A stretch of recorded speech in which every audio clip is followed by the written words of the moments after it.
ఈ గోడ ఎవరి హయాంలో కట్టారో ఎవరు కట్టారో చూడాలంట. మొట్టమొదటి స్టేట్మెంట్ వాళ్ళు ఇచ్చింది, మంత్రులు ఇచ్చిన స్టేట్మెంట్. అంటే అది కూడా వేరే వాళ్ళ మీద తోసేయాలని చెప్పి కాదు. మీ హయాంలోనే ఈ వారం రోజుల కిందటనే గోడ కట్టారు అని చెప్పి ఎప్పుడైతే తెలుసుకున్నారో అప్పుడేమంటారు?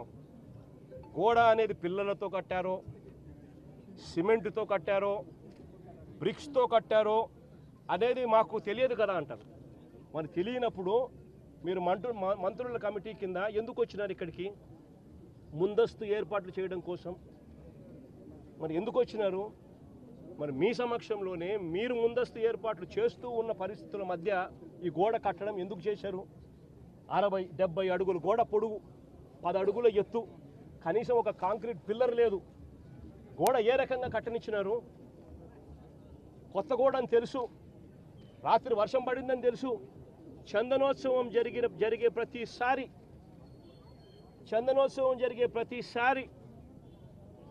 వర్షం పడుతుంది, ప్రతి సంవత్సరం.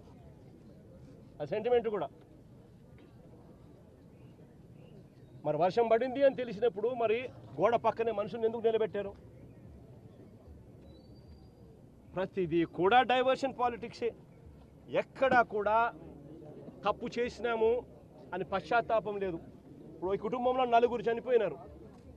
చనిపోయి ఏదో ముఖస్థుతి కోసం అది జగన్ వస్తున్నాడు అని చెప్పి తెలిసి 25 లక్షల రూపాయలు 25 లక్షల రూపాయలు ఇచ్చే కార్యక్రమం, ఒక ఉద్యోగం ఇచ్చే కార్యక్రమం చెప్తా ఉన్నారు. నేను అడుగుతా ఉన్నా, ఇదే కుటుంబానికి నేను భరోసా ఇచ్చి చెప్తా ఉన్నా, ఇంతకు ముందు ఏదైనా కూడా ప్రభుత్వం అన్నది ప్రజలకు తోడుగా ఉండాలి, ప్రభుత్వం అన్నది ప్రజలకు భరోసా ఇచ్చే విధంగా ఉండాలి. ప్రభుత్వం తప్పిదం వల్ల ఎక్కడైనా మనుషులు చనిపోయిన ఘటన ఎక్కడైనా జరిగితే అది ప్రభుత్వం తప్పిదం వల్ల, అంటే మనం ప్రభుత్వంలో ఉన్నప్పుడు జరిగిన తప్పు వల్ల జరిగితే దానికి పశ్చాత్తాపం ఉండాలి. ఆ పశ్చాత్తాపానికి ఆ కుటుంబానికి మనం ఏమిస్తున్నాము అని చెప్పి మానవతా దృక్పథంతో ఆలోచన చేయాలి. ఇలాంటి ఘటనే ఇంతకుముందు విశాఖపట్నంలో జరిగితే, ఇలాంటి ఇంచుమించు ఘటనే జరిగితే గ్యాస్ ఎల్జీ పాలిమర్స్లో ఇలాంటి ఘటనే జరిగితే అప్పట్లో జగన్ అనే వ్యక్తి ముఖ్యమంత్రిగా ఉన్నప్పుడు ఎంత ఇచ్చాడో తెలుసా?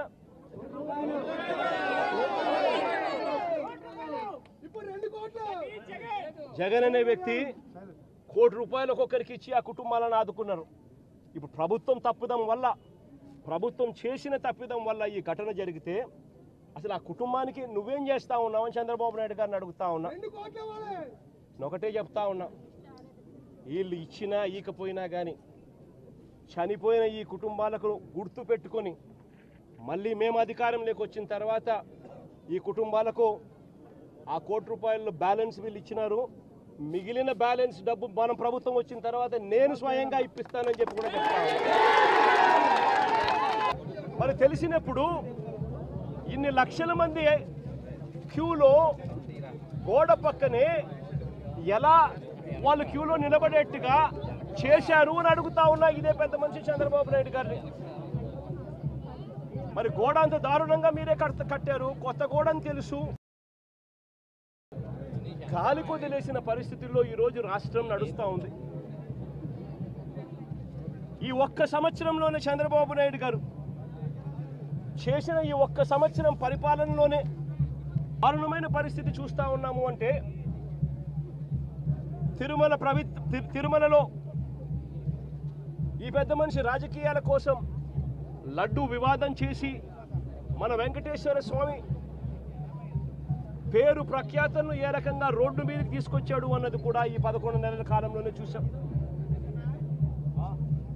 తిరుమల వైకుంఠ ఏకాదశి నాడు అలాంటి రోజు వస్తుంది వైకుంఠ ఏకాదశి అని చెప్పి కూడా తెలిసి కూడా నిర్లక్ష్యం చేసిన దాని కారణం వల్ల 6 మంది బలి కొనడం కూడా తిరుపతి హిస్టరీలో ఎప్పుడూ కూడా ఇటువంటి ఘటన జరగల. అటువంటి ఘటన కూడా ఈ చంద్రబాబు నాయుడు గారు ఈ 11-12 నెలల కాలంలోనే చూసాం. ఈరోజు సింహాచలంలో చందనోత్సవం నాడు ఇంత దారుణంగా తెలిసి నిర్లక్ష్యం అనే ఒకే ఒక్క పదానికి అర్థం చెబుతూ 7 మందిని బలి కొనడం కూడా ఈరోజు చూసాం. ఈ మధ్య కాలంలోనే శ్రీకాకుళంలో శ్రీకూర్మంలో, అది కూడా శ్రీకూర్మం గుడి, శ్రీకూర్మం గుడిలో కూడా ఏ రకంగా తాబేళ్లు చనిపోవడం కూడా మన కళ్ళెదుట చూసాం. తిరుమలలో గోశాలలో ఏ రకంగా గోవులు చనిపోవడం కూడా మన కళ్ళెదుటే చూసాం. చంద్రబాబు నాయుడు గారు ఈ 11-12 నెలల కాలంలోనే, పాలనలోనే. కడపలో కాశీనాయన ఆశ్రమంలో ఏ రకంగా బుల్డోజర్లతో కలెక్టర్లే స్వయంగా వచ్చి కాశీనాయన స్వామి ఆశ్రమాన్ని, కాశీనాయన స్వామి గుడిని ఏ రకంగా ధ్వంసం చేశారో కూడా మన కళ్ళెదుటే చూస్తూ ఉన్నాం. ఇవన్నీ కూడా కేవలం ఈ 12 నెలల కాలంలో చంద్రబాబు నాయుడు గారి హయాంలో జరుగుతూ ఉన్న గుడులు, గోపురాలకు సంబంధించిన వ్యవస్థల మీద ఆయన చూపుతా ఉన్న శ్రద్ధకు నిదర్శనం. ఏదైనా కూడా పబ్లిసిటీ కోసమే ఆయన చేసేది, ఏదైనా డైవర్షన్ పాలిటిక్సే.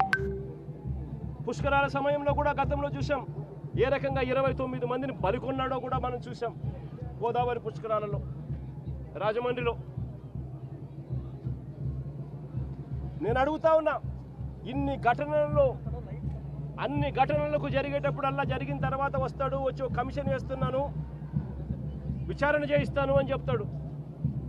ఇన్ని ఘటనలు నేను చెప్పిన కనీసం ఒక్క ఘటనలో అయినా కూడా సీరియస్గా ఎవరి మీద అయినా యాక్షన్ తీసుకున్నారా అని అడుగుతా ఉన్నా. ఎవరి మీద యాక్షన్ తీసుకోరు, ఎందుకనంటే ఈయనే దోషి కాబట్టి. ఎవరి మీద అయినా యాక్షన్ తీసుకోవాలని వస్తే ఈయన మీదే తీసుకోవాలి కాబట్టి ఎవరి మీద యాక్షన్ ఉండదు. తిరుపతిలో మొన్న చూసాం, జనవరి 8వ తారీఖున వైకుంఠ ఏకాదశి నాడు జరిగిన ఘటనలో 6 మంది చనిపోతే ఈయన తీసుకున్న యాక్షన్ ఏమిటి? ఎస్పీని అక్కడి నుంచి ట్రాన్స్ఫర్ చేశాడు. అది ట్రాన్స్ఫర్ చేసేది ఏంది? చెత్త పొజిషన్లోకి ఏమన్నా ఇచ్చినాడంటే అది కాదు. అదే తిరుపతిలోనే టాస్క్ ఫోర్స్కు ఇంకా బెటర్ పొజిషన్కు తీసుకొని పోయి, ఆఫీసర్గా బెటర్ పొజిషన్కి తీసుకొని పోయి ఆయనకి ఇచ్చినాడు పోస్టింగ్. ఇప్పుడు చంద్రబాబు నాయుడు నడుపుతా ఉన్న అరాచక పాలనలో సిట్ అనేది ఉంది కదా, ఆ సిట్లో కూడా అదే సుబ్బరాయుడు అనే ఎస్పీ అధికారే క్రియాశీలక పాత్ర పోషిస్తూ చంద్రబాబు నాయుడు గారి మోచేతి నీళ్లు తాగుతూ చంద్రబాబు నాయుడుకు తానా తందానా అంటూ తాను పనిచేస్తూ ఉన్నాడు. చంద్రబాబు నాయుడు గారు పని చేయించుకుంటా ఉన్నాడు. మరి ఏ అధికారికైనా కూడా ఇలాంటి ఘటనలు జరిగినప్పుడు భయం ఉండాలి. ఒళ్ళో ఉద్యోగాలు ఊడుతాయి, యూనిఫాములు ఊడుతాయి, బట్టలు ఊడుతాయి అన్న భయం ఉన్నప్పుడు ఎక్కడైనా కూడా డిసిప్లిన్ అనేది ఉంటుంది.